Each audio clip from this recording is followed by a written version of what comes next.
There's newly released video of Aurora police shooting and killing a 14-year-old, but they won't say that it backs up their claim he went for a gun. Club Q survivors have their chance to speak as the killer sent away for the rest of his life, and thousands of years on top of that. Denver Public Schools doubles down on keeping a key recording a secret from the public.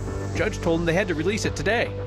And our next conversation is with the leader of a third party that wants to run an alternative to President Biden and Donald Trump. Are you comfortable if No Labels ends up being a pro-Trump spoiler? No Labels has made the ballot in Colorado, and tonight they're answering questions on Next. The 14-year-old shot and killed by Aurora police was apologizing and surrendering when he was caught by officers. That's what you hear. Police say what you can't see on the body camera video is that teenager going for a weapon. Turned out to be a pellet gun. Our Mark Salinger's just gone through additional video released today. No clear view. Yeah, no clear view at all. On one side, you have the family of Jordell Richardson saying, hey, look at this video, you don't see a gun. On the other side, you have Aurora police saying that their officers acted in self-defense. Take a look here.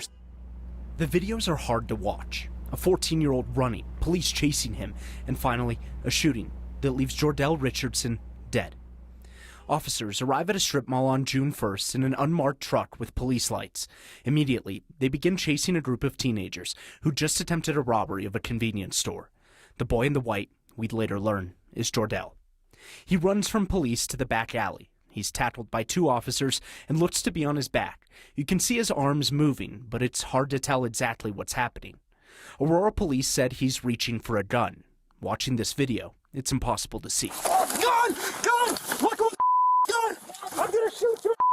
Dude, I'm gonna shoot you! What we do know is police shot and killed Jordell in this alley. He was carrying a pellet gun, but not a real gun. At no time, in no frame, does the video depict, the surveillance video of the alley, does it depict Jordell with his hands on the pellet gun? At no time. You do not see in that surveillance video any pellet gun. Edward Hopkins is an attorney representing Jordell's family. When you say that he's reaching for a gun, one of the best things you can do is circle in the video where that gun is. They will not be able to do that because you won't see a gun. Aurora police isn't answering any questions about this case.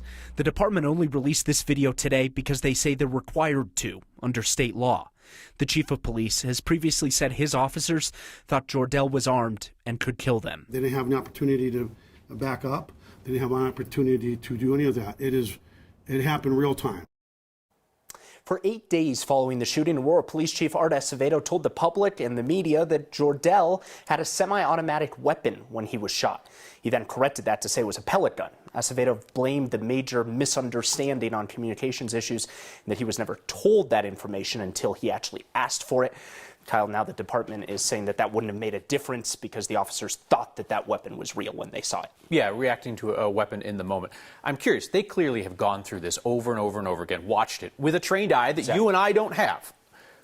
What's Aurora police saying about what they see in the video released today? If you can get me that answer, I would love it, because I cannot get anybody to go on the record at the city of Aurora or Aurora police to say, hey, this is going exactly with what we've said our officers were doing, that they saw a weapon. Nobody will say whether or not they believe that this supports their claim or it doesn't. All right. Mark Salinger, thank you.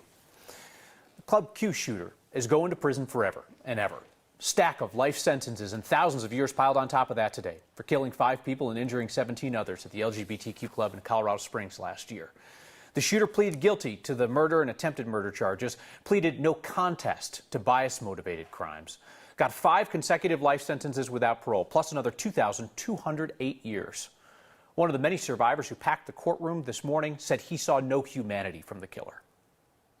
I was looking for some humanity, I think, and the only thing that came out of him was from his lawyer that he was remorseful, but that rings hollow. Yes, we may have went through this horrible, horrible, tragic event, but we're still strong. We're better than ever. You can't break us down. Prosecutors say the shooter took the plea deal to avoid the potential of the death penalty on federal charges. The DA says this is the second longest sentence in state history behind the Aurora Theater shooter. Denver Public Schools is still fighting to keep its school board meeting on armed officers a secret. District appealed a judge's ruling that executive session was illegal and the tape of it needed to be released today. Our Jaleesa Irizarry found the district's appeal is not going over well with some parents and even some school board members. Next to the Thatcher Fountain, Colorado's display of loyalty, love, and learning, parent Mary Stromberg sees none of that in the DPS Board of Education. They're dangerous, they're ineffective, they need to go. So I'm incredibly frustrated, but I'm not surprised. Not surprised by the school district's decision to appeal a district judge's ruling. He ordered the district to release the recording of a March school board executive session. The school board met the day after a shooting at East High injured 2 deans in March and voted to go behind closed doors. The Board of Education will now move into executive session. 5 hours later, without discussion, the board voted to bring back school resource officers. DPS refused to release a recording of what happened behind closed doors. A district judge ruled the executive session violated Colorado's public meeting laws. Why would they hide a decision about how we're going to keep schools safe? What are they hiding? We need to release this tape and move forward, and so our district can start to heal. Ayante Anderson, the Denver school board vice president, says he has nothing to hide. He and another school board member tell 9 News they never were consulted on whether to appeal the judge's decision or not. I know that it's not going to make all of us look great, and there's a lot of emotion that took place that day, and I don't regret anything because I know that the tense moment that we were in. But if a judge has made a decision and a determination that we violated the law, then we must comply with the judge's orders. For some parents, the shooting at East High was the last straw. I have no trust. But what happens next will determine if the district can keep frustrations from bubbling over. What are they saying that they don't want us to know about? Now, we asked the district if they met with the Board of Education regarding the decision to appeal, and they said because of the short time to file the appeal, the decision was made by the district's lawyers. In court documents, the district argues releasing what was said in the executive session is against the public's interest and could cause harm. Kyle, a hearing about this appeal is scheduled for tomorrow morning. Layered into all the public safety considerations, Jaleesa, we're also trying to figure out who is telling the truth, because Director Anderson has suggested that board was essentially threatened behind closed doors, that if they didn't bring back the SROs, Mayor Hancock was saying he would do it for them. And we just don't know what was said behind closed doors. We still don't know. I asked Director Anderson about that today, and he said he could not comment on the conversations that were had during that meeting. All right, Jaleesa Irizarry, thank you very much. Our next conversation tonight is with a leader of the No Labels movement, which is exploring a third-party run for president and has secured a line on the ballot in Colorado. No Labels describes itself as a centrist problem-solving group. Critics say it's actually a dark money front for corporate interests. No Labels will not identify its donors publicly. No Labels' most controversial work in the past was actually here in Colorado. Today, No Labels co-founder Holly Page backtracked from her group's work getting Republican Cory Gardner elected. In 2014, No Labels played in the U.S. Senate race, helped defeat a centrist Democrat, Senator Mark Udall, by backing his Republican challenger Cory Gardner. That's not quite true, by the way. That is not true. What happened was we have a problem-solving pledge that we asked all candidates to take. Senator Udall didn't want to take it and didn't want the problem-solving seal, and his challenger did. You gave him the seal, you did get out the vote for him, and you spent money on his behalf, but you don't like the word backing? Our objective is to promote the politics of problem-solving. That is what we're in the business to do. So if someone says that they are committed to that, then we're going to help them. One last question for you. No Labels designated Donald Trump as a problem solver in 2016. You stand by that? Again, we had an event. Everybody who came to the event got the seal. You know, I mean, it's incredible how these facts get rewritten and distorted. He solved some problems and he didn't solve others, just like every other politician in Washington, D.C. When our conversation continues, we look at whether No Labels' third-party run would split the vote, and in favor of which candidate. No Labels is saying one thing publicly, and its polling shows something else. Your latest Word of Thanks microgiving campaign is going to feed a lot of families in Colorado this summer. With a dollar-for-dollar match boosting your generosity this past week, you raised more than $60,000 for the market at IFCS. It's a unique food pantry that serves Arapahoe County, parts of Jeffco, parts of Denver. you've passed the $11 million mark in giving to Colorado's nonprofits. If you know of a nonprofit that's doing important work in your corner of Colorado, please send me a note about them. Email next@9news.com.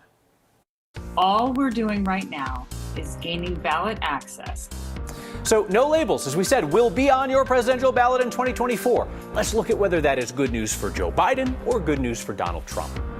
And Denver Public Schools is ready to feed kids some truly homegrown food. Next.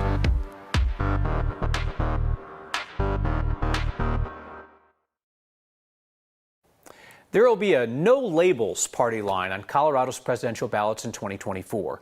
The self-described centrist problem solvers group wants to run a third-party unity ticket if the race turns out to be Biden versus Trump again. Democrats are convinced that no labels would just split the vote and hand the race to Trump. The Colorado Republican Party chairman appears to agree. He said a no labels candidate would be fine by him because it would help Republicans and hurt Democrats. I raised that with No Labels co-founder Holly Page in today's Next Conversation. Are you comfortable if No Labels ends up being a pro-Trump spoiler?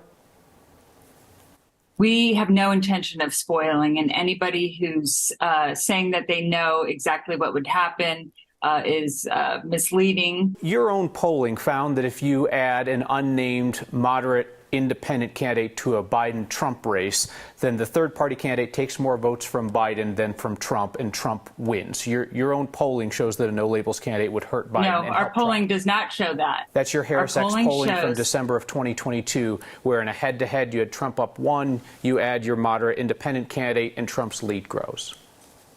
First of all, the key word in that is unnamed. Everything changes if the common sense majority decides that they do want a third choice for president in 2024, and then real candidates are named. Then it becomes an entirely different conversation. But our polling shows, just like Ross Perot did in 1992, that he took evenly from the Democratic side and the Republican side, and a third of his voters would not have voted. You had a head-to-head matchup, and your pollster found Trump by 1. Add your candidate, Trump's lead grows. That's your polling. We can go over the math some other time, but the bottom line is, until there's an actual name, it really doesn't matter. No Labels has scheduled a nominating convention for next April. So at that point, the Republican nominee could certainly be known, so the two-way race would be set. That then would leave No Labels with the choice of whether or not to proceed with a third-party run. My full conversation with No Labels co-founder Holly Page is on the Next YouTube channel. Danielle Grant, at Clark Farms, we are about to set a record for the latest sprinkler activation in any year that we've been in town. I activated them months ago. I haven't turned them on. Yeah. Still haven't. It's absolutely wild. I thought maybe you were going to do it over the weekend, but no go. I thought so too, but I was just like, you know what? Stuff's still feeling good, feeling saturated. I'm just going to leave it. Let it ride, my friend. Let it ride. That's great news because we have seen so much water. Now we're kind of getting into a bit of a dry stretch, but for all of you rain lovers, you want some more free water, it's coming in toward the end of the week into early next weekend. For now, though, enjoy the sunshine and the heat. Hopefully your gardens are looking good. Across downtown, we still have a few clouds in the distance. Otherwise, it's been pretty warm. A seasonal afternoon at 86 out of DIA, 92 in Greeley. We're in the lower 90s around Lamar, Springfield, 70s, 80s up in the mountains. The only issue has been across far southeastern Colorado with one severe thunderstorm that has been rumbling out there. And then we turn up toward parts of Wyoming, the panhandle of Nebraska, as they do have a severe thunderstorm watch in place. And that's going to continue until about 9, 10 o'clock tonight. As we look at the futurecast, not a lot going on. This is 8 a.m. tomorrow when we're back in business with all that sunshine. A few isolated showers going across southern Colorado, and then by the afternoon, maybe 1 or 2 turning up in parts of Morgan County. The eastern plains might see a couple of stronger ones later on. Again, that bullseye for trouble tomorrow afternoon, yet again around Lamar through Springfield. You folks are going to have to deal with possibly some large hail tomorrow yet again. 90s on deck for us. Are you ready for that heat? We have not seen our first 90-degree day thus far of the year. Typically, it comes on June 10th. We're about 2 weeks after that, but tomorrow looks to be our first, with highs in the lower 90s here in the city. And a lot of folks off to the eastern side of the state already have seen the 90-degree heat. Doesn't last long. We'll drop back into the 80s and bring back a chance for thunderstorms Friday and into the start of the weekend. So far early next week, looking good with more sunshine and mid-80s. We're harvesting tomatoes for every student at DPS's school meals. This is a moment that has been years in the making. Denver Public Schools is getting into the agriculture business, sort of. That's next.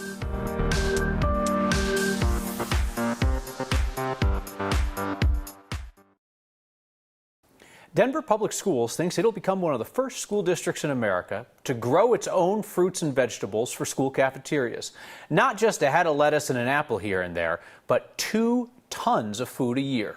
You know, I think I really love seeing the growth, right? You start with a seed, you start with a small cutting, and you tend it and water it and grow it, and it's amazing what you can get out of it. Kind of like this greenhouse. Hi, I'm Teresa Hafner, and I'm the Executive Director of Enterprise Management for Denver Public Schools. And this is the Glenbrook Greenhouse, where we're harvesting tomatoes for every student at DPS's school meals. Well, we started with farms many years ago, and we just got to see where we have a very short growing season in Colorado.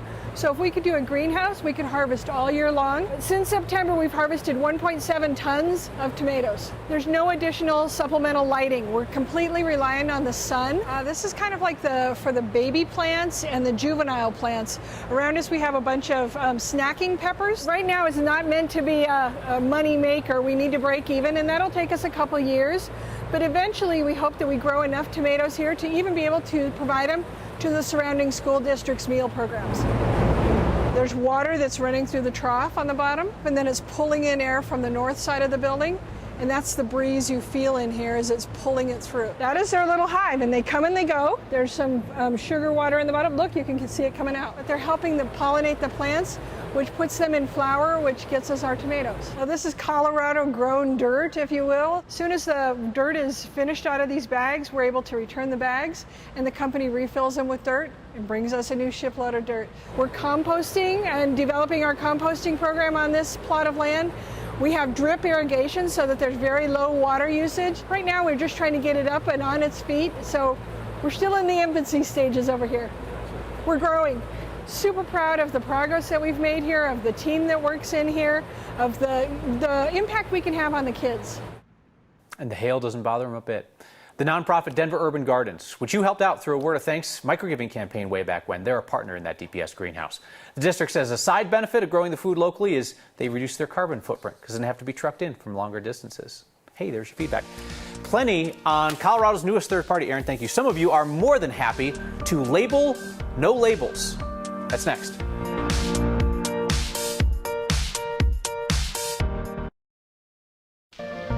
If you're reading the sign, it's too late.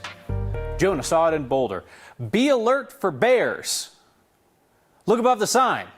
Yeah, if you're close enough to see the sign, you're also close enough to see the bear. Jonah says the bear was there with her cubs, so be extra alert because you know that's when things go sideways between humans and mama bears. If you see a sign that makes you look twice, send it our way. Email next@9news.com or use the hashtag HeyNext. Lots of feedback tonight about the No Labels third-party run for president and their ballot access in Colorado. Patrick says, great job on No Labels report. Please keep reporting on this. Something's rotten in this organization. It's not good for democracy. I don't know about rotten. I just think people need to know more about what's going on, especially because they're not structured like a typical party. There's a lot more secrecy about them. Alice says, don't be fooled by the misleading, innocuous name. Far from moderate, she thinks that they're a front for conservative corporate interests. And can you ask when they disclose their donors? They're not gonna. You can see that in the full interview that's up on the Next YouTube page. They say it would open people to incredible scrutiny and pressure. Yeah, I bet.